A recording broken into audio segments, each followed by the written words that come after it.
But for our first issue this week, we're going to look at the breakup of the UK, which is something that is increasingly come about because of, I think, the current Tory government in particular, and maybe the current leader in particular, and some of the things that he's had to say along the way that maybe have antagonised the people of Scotland, Wales, and Northern Ireland. That's not to say, of course, that those three areas have suddenly started to think about independence. It's just that it's just tended to be, the volume has been turned up, shall we say that? The amplifier has been pushed right up, and there's a lot of people now who are suggesting that of recent times, this is probably the moment when they feel most passionate about leaving the UK, leaving Great Britain, and becoming a discrete entity in themselves. So what's your initial thoughts, Tom, about whether it's likely and your general perspective? Yeah, I mean, like you say, there are things that the government have done and continue to do that antagonise some of the other countries within the UK, and obviously Brexit has had an enormous impact. And will continue to, and clearly there are, there's an economic hit to leaving the European Union. Every single study, including the government's own studies, consistently said it will cost us. We will be poorer as a result, and not just in the short term, but over a long period of time. I think Jacob Rees-Mogg said potentially up to 50 years. Certainly did. We will be a poorer country. They didn't really advertise that in a very explicit way during the referendum, did they? Certainly wasn't on the side of a bus for the next 50 years. I don't remember them saying that exactly. Sorry, Jason. It certainly wasn't on the side of a bus. Wasn't on the side of a bus. Vote to be poorer for the next 50 years. So I mean, it was anything between, the government study was anything between 6.4 and 10.5% poorer, I think, depending on whether we left with a deal or not a deal. We've got some kind of deal, so presumably that means it's more like 6% poorer. I've seen other estimates that are somewhat lower, but undoubtedly poorer. And we're obviously not going to revisit arguments about Brexit, and there are all sorts of reasons why people voted leave. But for anybody to have ever voted leave or still argue for leave on the basis that it'll be good for our economy, I think is absolutely ridiculous. I think it's always been clear and continues to be clear that we will be poorer as a nation. And sorry, that's 6.5% or 10% or whatever of GDP, slightly lower estimates recently. That's of GDP, and that's that's a lot more than the hit we took in the Great Recession of 2008, the banking crisis and the huge recession 2008, 8 to 9. So yeah, a cost to us leaving the European Union, and that will result in more austerity measures, lack of jobs, but further recessions, and with COVID exacerbating all of that, it's a concern. And so I think economically, financially, there are arguments why the other nations other than England may wish to break away and potentially rejoin the European Union, start that process to rejoin. But there's it's not just about Brexit and the economy. There's other reasons about independence that those nations will be looking at. Yeah, and we do have to remember that Scotland and Northern Ireland, they did vote to remain, whereas of course Wales, when we look at the overall polling, they voted to leave. So it's not like there's a unified front across Scotland, Wales and Northern Ireland in that respect, but it's certainly half and half, with England and Wales voting to leave and the other two voting to stay. And if you look at the nature of polling that's taken place, it's also very interesting. I mean, SNP in the last decade or so have polled very high. They've reflected that in the number of seats that they've gained in all the elections during that time. They've become by far now the dominant party. Whereas in Wales, it's also interesting because if you look at the percentages in relation to the public wanting to become a discrete autonomous state, it never usually rose above, let's say, 10%, whereas the most latest polls show that the Welsh population, 39%, would now like independence from the rest of the UK. And bearing in mind that they, in general, voted to leave the EU, we can't pin Brexit as a major contributory factor in that polling. So there's something else besides Brexit that, let's take Wales, that they are annoyed about. And then if you add that into the mix the local election results, in which Labour completely dominated and did better than expected, it must be something else. And that something else, I suspect, is Westminster and how they feel that they're not being represented by politicians in Westminster. Yeah, absolutely. I mean, there's a number of things there, and I think you're absolutely right that increasingly the other nations in the UK are feeling not, I mean, at the very least, let down by Westminster, not represented fully, their views ignored, that power and even funding is focused much more on England, particularly London and Westminster. And I think all the other nations are starting to see the benefits of devolution, and that leads them to, particularly in terms of how they can make choices about their budget, about their economy, how they spend money, how they fund public services, and how most people are saying, yeah, we're doing that better than the Westminster government are doing, because examples from across the other countries, particularly in Scotland, we can give our nurses a proper pay rise, we can make it free for our young people to get a university education if we choose. We can invest in a greener economy, more so than the Westminster government are doing. So they can see, I think people in each country can see the benefits of sort of self-governance and making their own choices about how they run society. Politics is always about how a government chooses to organise society and spend the funds they have to best benefit the people. And unsurprisingly, with this Conservative government for the last 11 years, all the other countries are starting to think, yeah, we can do it a lot better than that. Benefit our people a lot better than just following what Westminster is saying.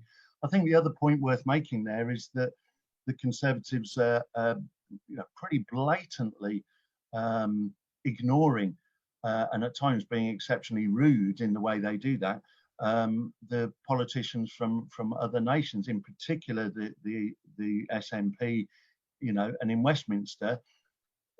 For some time now, very often when Ian Blackford stands up to speak, quite deliberately, all the Conservatives leave the chamber, which is unbelievably rude. And the Conservatives don't seem to understand how incredibly riling that is to everybody up in Scotland. I mean, how rude is that? It's happened numerous times.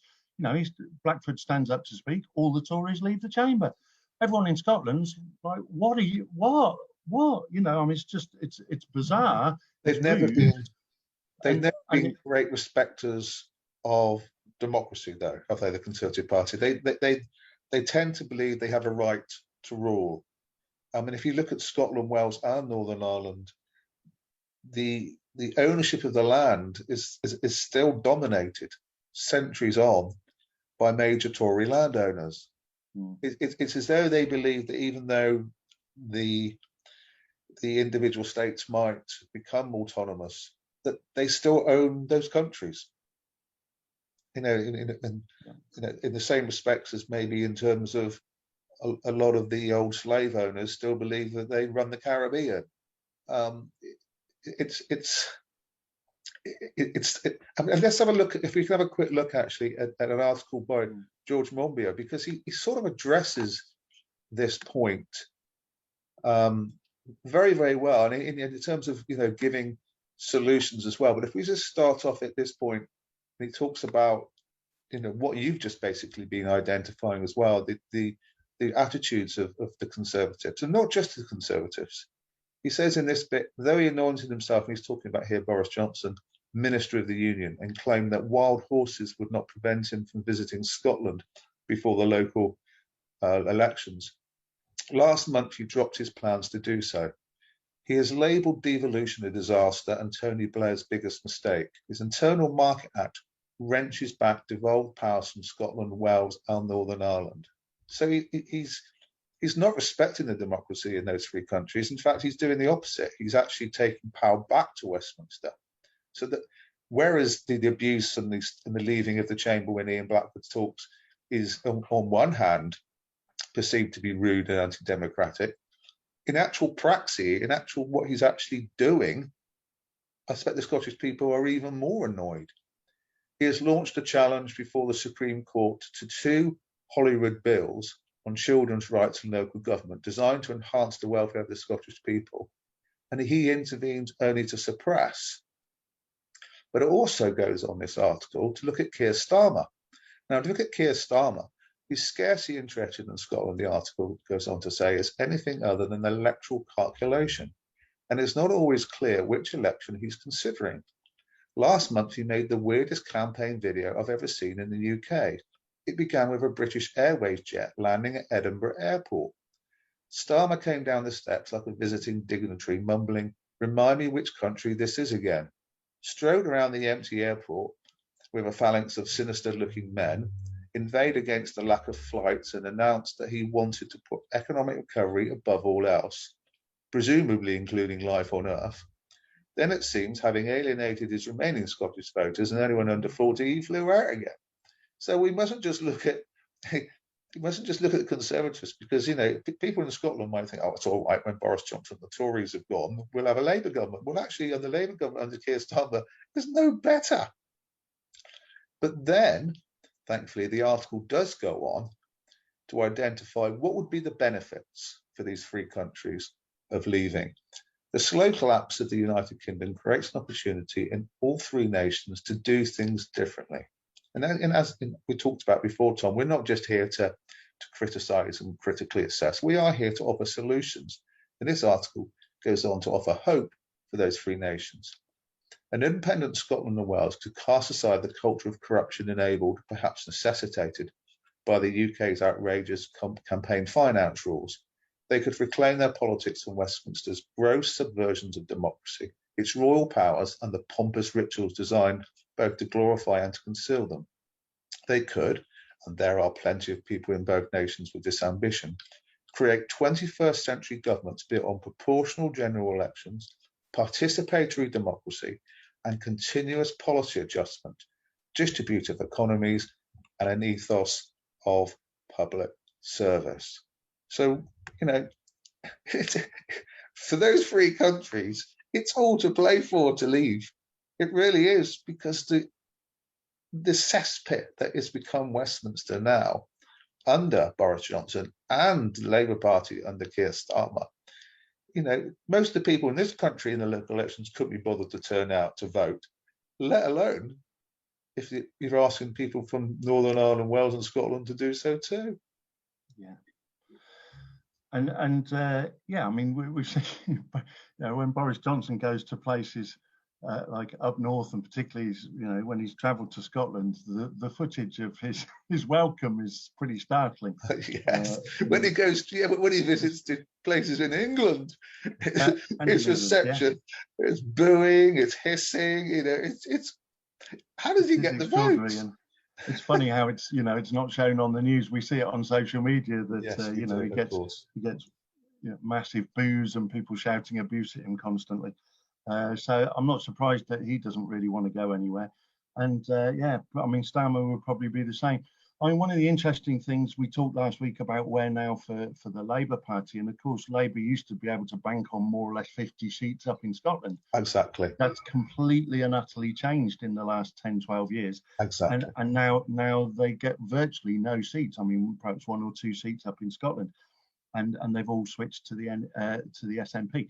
So I mean, that in itself presents a massive hurdle in terms of Labour ever winning an election and coming to government. They can't on their own. They could perhaps form a coalition government as potentially the biggest party, but to win a majority in the UK is now so much tougher for them without that huge swathe of seats up in Scotland.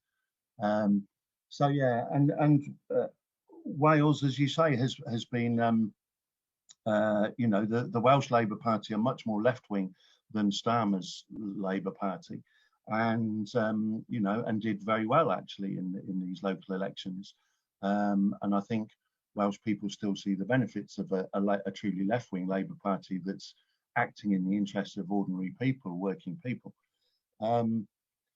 Obviously, Ireland is a awfully difficult situation, you know, clearly made worse by what's happened since Brexit with the border issue, and the potential for you know, the resurrection of Troubles, which is of great concern to everyone, obviously, across the UK. And of course, you know, Boris Johnson's lies were at the heart of that once again. You know, the lies that there'd be no border and no customs checks and no paperwork and so forth. He went to Ireland, you know, and stated that quite categorically on film, and it was all a big lie. And now, of course, there could be a return of the Troubles, as we're seeing. So very concerned for the people of across Ireland, and you know, please God that you know, that doesn't happen. Especially with Northern Ireland just having celebrated, if you want to use that term, its 100th anniversary. And looking at the history of Ireland, it's very much linked to the potato famine in the Corn Laws, of which very much were directed again centrally from London.